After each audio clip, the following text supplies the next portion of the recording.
꼬리에 꼬리를 무는 그날 이야기. 여러분, 안녕하세요. 오늘 꼬꼬무가 준비한 이야기는 조금 특별합니다. 동물이 사람보다 먼저 알고 있었던 비밀. 1년 동안 풀리지 않았던 수수께끼가 한 마리 개의 행동으로 드러난 이야기입니다. 2024년 3월 경기도 한 산골. 뭐가? 안 돼. 그만해. 절규가 울려 퍼집니다.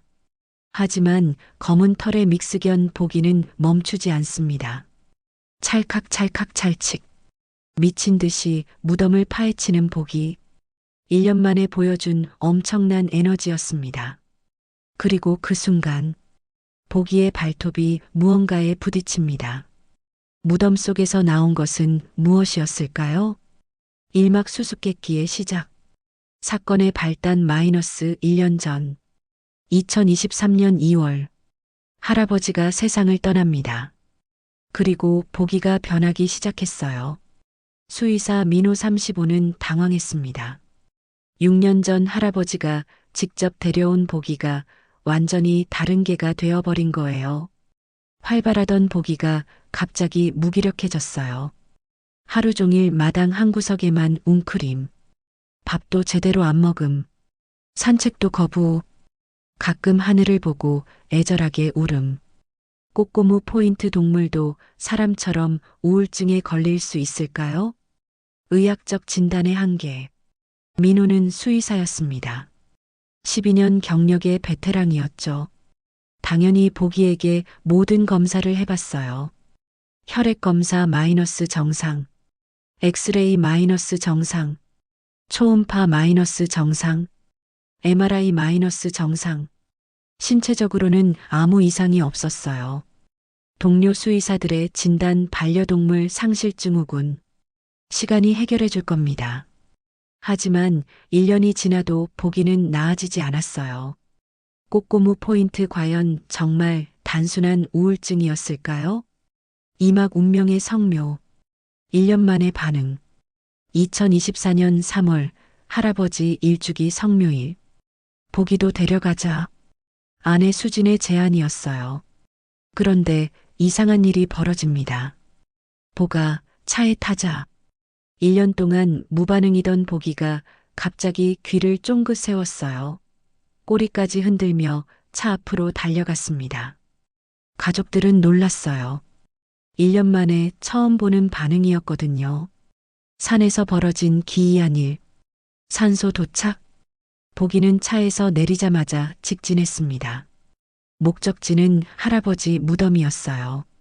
처음에는 얌전했습니다. 무덤 앞에 가만히 앉아서 마치 할아버지와 대화하는 것 같았어요. 가족들이 제사 준비를 하는 동안 갑자기 보기가 미친 듯이 무덤을 파기 시작했습니다. 보가, 뭐 하는 거야? 완전히 이상해졌어. 왜 저러는 거지? 1년 동안 기력을 잃었던 개가 보여준 엄청난 파워였어요. 발톱에서 피가 날 정도로 격렬하게 팠습니다. 마치 그 밑에 뭔가 중요한 게 있다는 걸 확신하는 것 같았어요. 꼬꼬무 포인트 보기는 무엇을 알고 있었던 걸까요? 산막 진실의 문이 열리다. 충격적 발견. 툭. 보기의 발톱이 단단한 무언가에 부딪혔습니다. 보기가 갑자기 멈췄어요. 그리고 구멍을 들여다보더니 가늘게 울부짖기 시작했습니다. 그 울음소리는 1년 동안 들어본 어떤 소리와도 달랐어요. 민호가 떨리는 손으로 구멍을 들여다봤습니다. 흙 사이로 하얀색 무언가가 보였어요. 설마 파묘의 결정. 그날 밤 긴급 가족회의. 파묘를 해보자. 쉬운 결정이 아니었어요. 하지만 보기의 행동이 너무 확신에 차 있었거든요. 1년 동안 우울해하던 개가 갑자기 그렇게 할 리가 없어. 며칠 후 파묘 당일. 무덤 속 비밀. 장례업체 직원들이 조심스럽게 흙을 걷어냅니다. 그리고 발견했습니다. 유골함이 있습니다. 작은 사각형 모양의 하얀 함. 앞면에 붙은 명패에는 김서연 1998년생 25살. 전혀 모르는 이름이었어요. 꼬꼬무 포인트 도대체 누가, 왜 할아버지 무덤에 다른 사람을 몰래 묻었을까요? 사막 숨겨진 진실. 경찰 수사. 즉시 112 신고. 불법 매장 사건으로 수사가 시작됐어요. 하지만 김서연이라는 이름만으로는 신원 확인이 어려웠습니다. 동명이인이 너무 많았거든요. 그때 민호가 떠올린 한 사람. 김영애 씨. 할아버지 간병인이셨던 분. 진실을 아는 사람. 영애 C55에게 전화를 걸었어요. 영희 이모, 할아버지 관련해서 여쭤볼 게 있어서요. 할아버님 관련해서요? 무슨 일인데요? 목소리에 긴장감이 감돌았어요. 뭔가 예상하고 있었던 것 같았습니다. 무릎 꿇은 고백. 며칠 후 영희 씨가 집을 찾아왔어요. 파묘를 했는데 김서연이라는. 그 순간 영희 씨가 갑자기 바닥에 무릎을 꿇고 앉았습니다. 정말 죄송합니다. 눈물이 주르륵 흘러내렸어요. 제가 잘못했어요. 꼬꼬무 포인트 영희 씨는 무엇을 숨기고 있었던 걸까요? 오막 가슴 아픈 진실. 딸 서연의 이야기. 김서연은 제 딸이에요. 충격적 고백이었어요. 영애 씨에게 딸이 있었다는 것도 처음 듣는 얘기였거든요. 선천성 심장병이었어요. 7살 첫 번째 수술, 12살 두 번째 수술, 17살 세 번째 수술. 서연이의 어린 시절은 병원이었어요.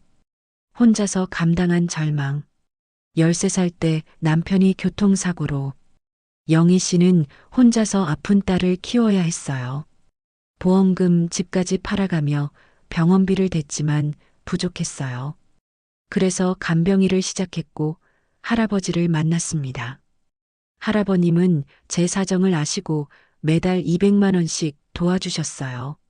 마지막 수술과 이별. 대학교 졸업을 앞둔 서연이가 갑자기 쓰러졌어요. 심장 이식이 필요하다고 했어요. 수술비 5천만 원. 사채까지 써가며 수술비를 마련했습니다. 수술은 성공했지만 서연이는 의식을 찾지 못했어요. 한 개월 후 서연이는 하늘나라로 떠났습니다. 어쩔 수 없었던 선택. 장례비도 없었어요. 봉안당 비용은 300만 원. 그때 떠올린 할아버지의 말씀. 나중에 영희 씨도 서연이도 제 옆에 모시고 싶다.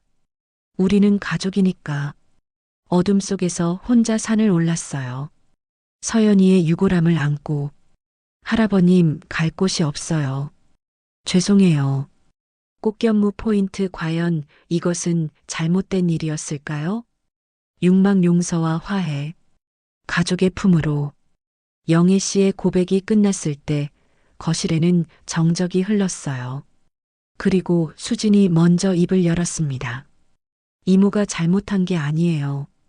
이해해요. 우리가 할아버지 뜻을 이을게요. 서연이를 할아버지 곁에 정식으로 모셔드려요. 정식 안장식. 며칠 후 온 가족이 함께 산을 올랐어요. 이번에는 서연이를 제대로 모시기 위해서였습니다. 보기도 함께였어요.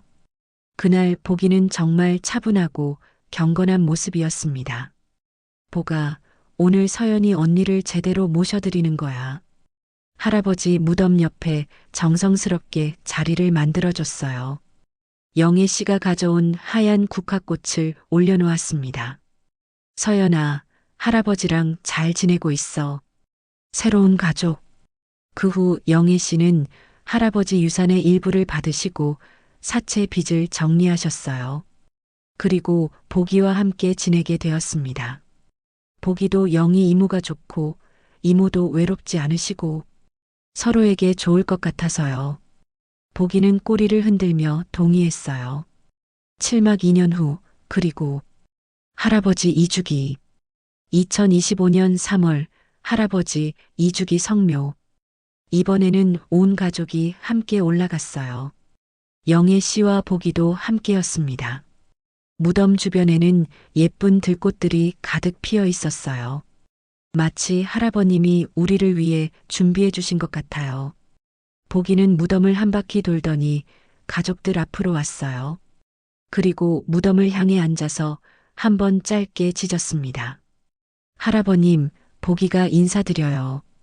미스터리의 진실. 꼬꼬무가 밝혀낸 진실. 보기는 정말로 알고 있었습니다.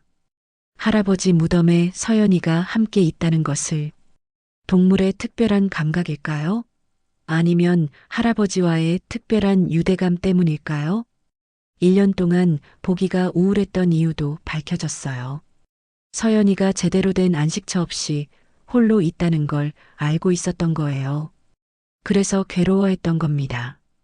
보기는 단순한 개가 아니었어요. 가족을 지키는 수호천사였습니다. 엔딩. 오늘 꼬꼬무가 전해드린 이야기 어떠셨나요? 때로는 사람이 놓치는 것을 동물이 먼저 알아채기도 합니다. 보기가 보여준 신비로운 능력과 가족을 향한 깊은 사랑. 진정한 가족이란 혈연을 넘어선 마음의 연결이 아닐까요? 할아버지의 마지막 소원대로 영희 씨와 서연이는 진짜 가족이 되었습니다. 그리고 보기는 지금도 영희 씨와 함께 행복하게 지내고 있어요. 보기야, 정말 고마워. 내가 있어서 모든 게 해결됐어. 지금까지 꼬꼬무였습니다. 다음 주에도 더 흥미진진한 이야기로 찾아뵙겠습니다. 구독과 좋아요, 알림 설정까지. 꼬꼬무가 더 좋은 이야기로 보답하겠습니다.